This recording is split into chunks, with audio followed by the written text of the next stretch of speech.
Is this racing sim, which was released at the end of 2017, still worth playing in 2020, and is it any better?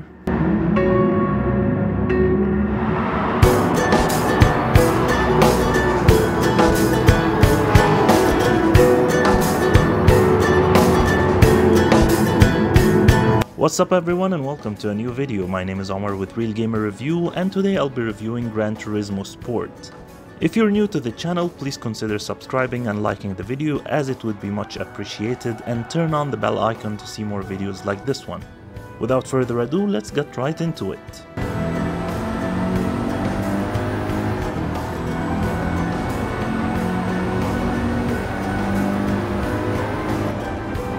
First things first, before going into different modes of gameplay, the question of how many cars and tracks always pops up first when you are thinking about buying a racing game.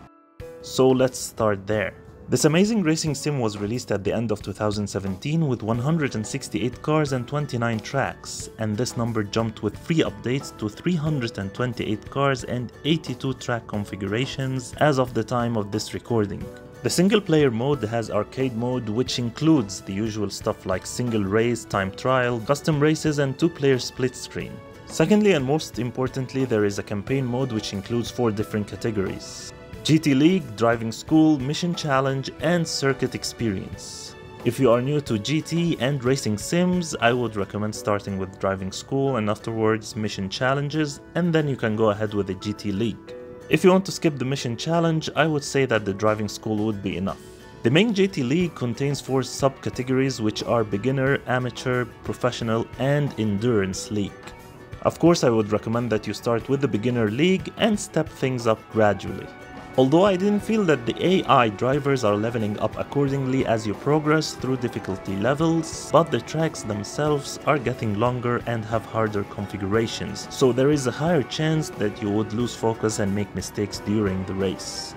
Both Driving School and GT League have bronze, silver and gold awards depending on your final time and position.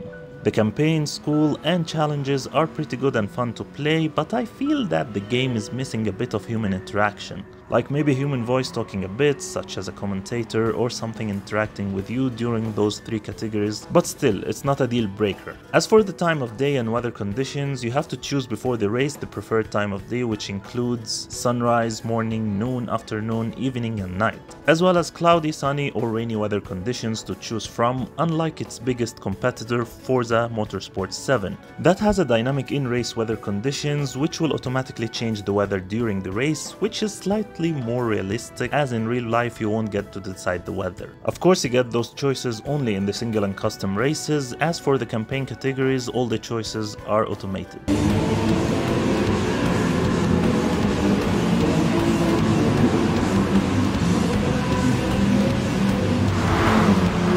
The game has one of the best racing simulator graphics out there in my opinion. It has a very high level of detail in all aspects of the cars, especially if you are playing on PS4 Pro with 4K resolution and HDR enabled. It also has a really cool sharing mode called Scapes, where you can place your cars on a multitude of really nice backdrops and take photos and then post them on their platform in order to boast about your achievements.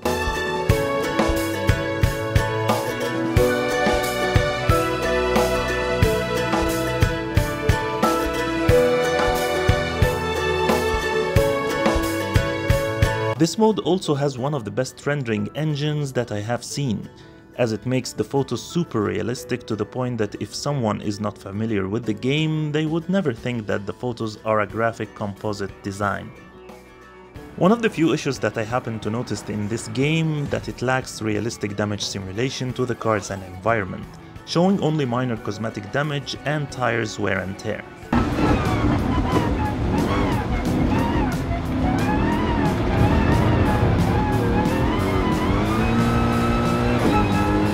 Online races are within sport mode in this game, where you can take part in official races online. It contains regular different daily races and championships that you can participate in. The online mode in this game is classy, like really classy.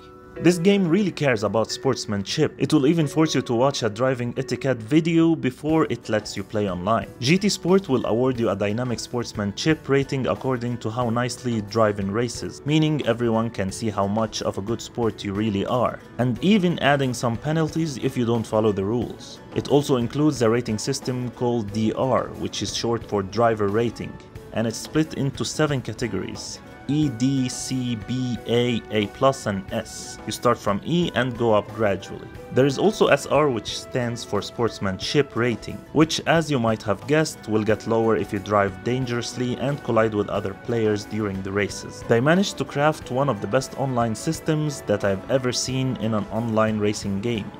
I really like the SR system, and I would like to see other racing games implementing it in their online modes. Although GT Sport is lacking in the dynamic weather conditions and time of day cycles, and the game wasn't that great at launch, but Polyphony Digital managed to turn this racing sim into one of the best racing sims on the PS4, with multiple free updates.